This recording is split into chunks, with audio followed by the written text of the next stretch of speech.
He returns with some of the materials we need. Yep, that's me. You're probably wondering how I ended up in this situation. Hi guys, Kisaki Jackie here.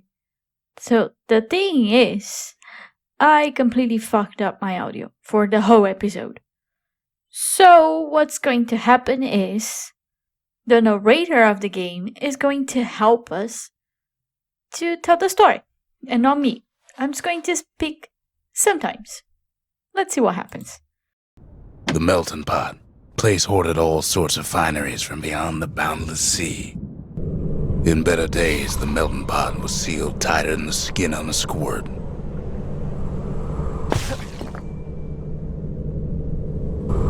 Of all the plans to survive the calamity, it had to be stabweeds. He cuts down every stabweed like there's gonna be a prize for it. If there's a core, he figures it ought to be deeper down. The core's stuck inside one of those fancy cages. Some of the stuff lying around is downright dangerous. No breaking a cage like that, but the kid tries anyway. Gotta find a way to spring it open. He throws a switch. Now what could possibly go wrong? Oh, I wonder. Quite a bit, as it turns out. The cage starts lifting from the core ever so slow. All Kid can do is wait. Shipments start falling in.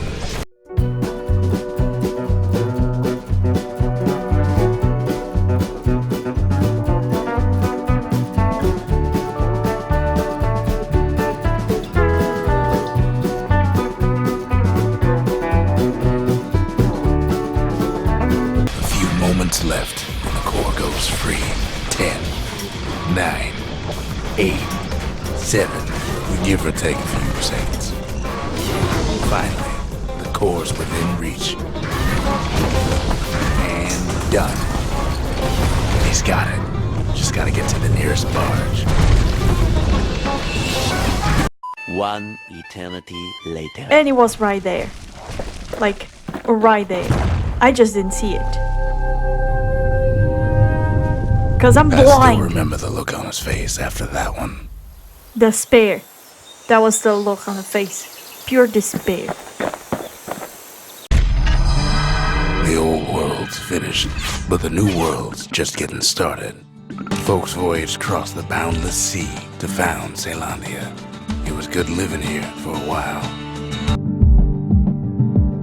That's Windbag Ranch. Perfect place to work a blade if you got the stomach for it.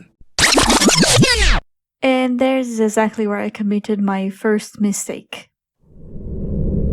Windbag Ranch was built for gathering squirt extract in copious supply. Ain't nothing more healthful.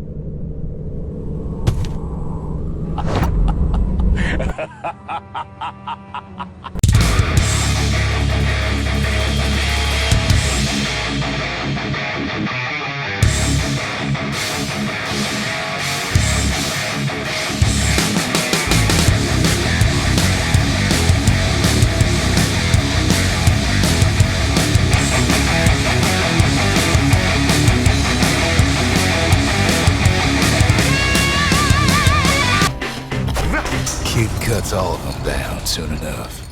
Kid comes back from Windbag Ranch smelling good and ripe.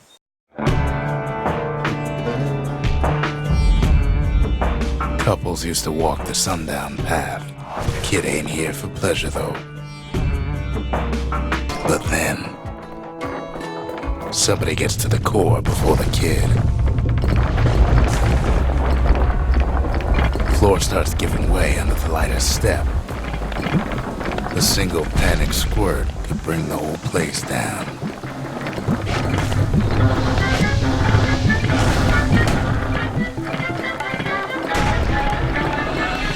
Fragments of the old world rain from the sky. Stray valuables are lying everywhere. Kid thinks twice about risking his hide for them though. And that's where you're completely wrong, narrator. See, the path was intended for leisurely strolling and such. Not so much for noise and tomfoolery. One of them bridges whips the kid along. Air travel always was an iffy proposition.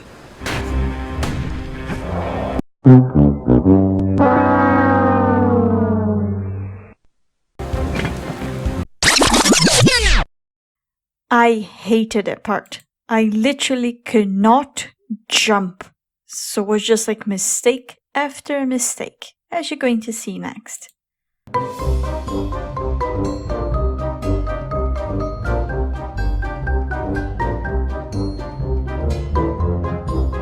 The calamity changed everything, even where the wind blows. Well, if we mastered the winds in the old days, we could do it again. But the question is, who else could have taken the core? Well, ain't no survivor stole the thing. Let's do this.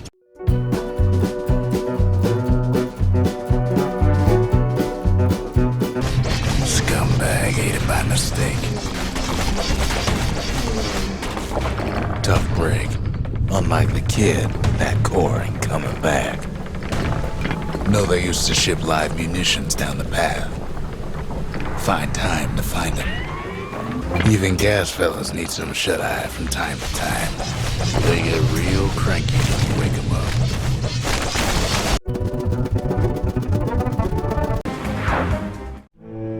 In all this toil, Kid keeps coming back to an overwhelming question. Who else could have survived the calamity?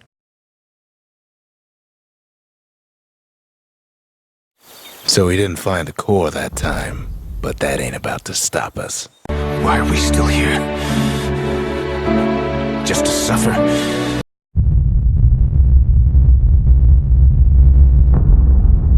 The dead welcome him with open arms.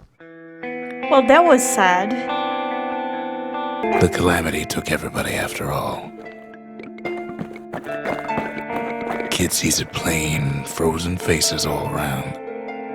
These folks never saw the calamity coming, but someone did. Someone close. It was someone like him. He looks tortured. Look at his face. Kid sees him there agape, in the flesh. It's a snag or two trying to get to him. He ain't about to stop, no matter what. He's got so many questions after all. Just ain't got time for answers. The Thunder Brothers didn't make it. They never saw what it was like beyond the walls. Nor did the Bird Boy. Didn't make it. The Jawsons. They didn't make it. Grady Sr., Grady Jr. They didn't make it.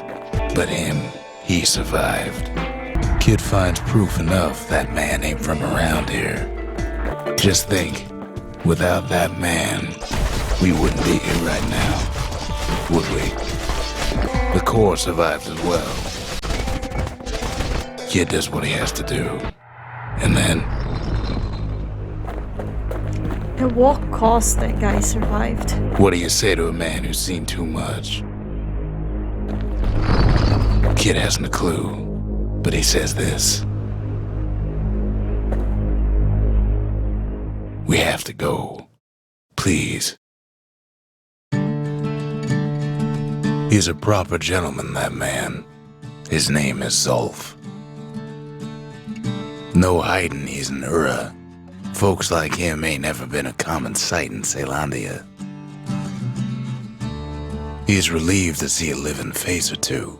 The kid and I introduce ourselves in kind. Both to him and to each other for the first time.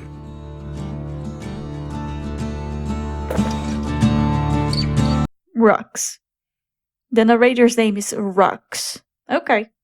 We fought the Ura decades ago, but that was then.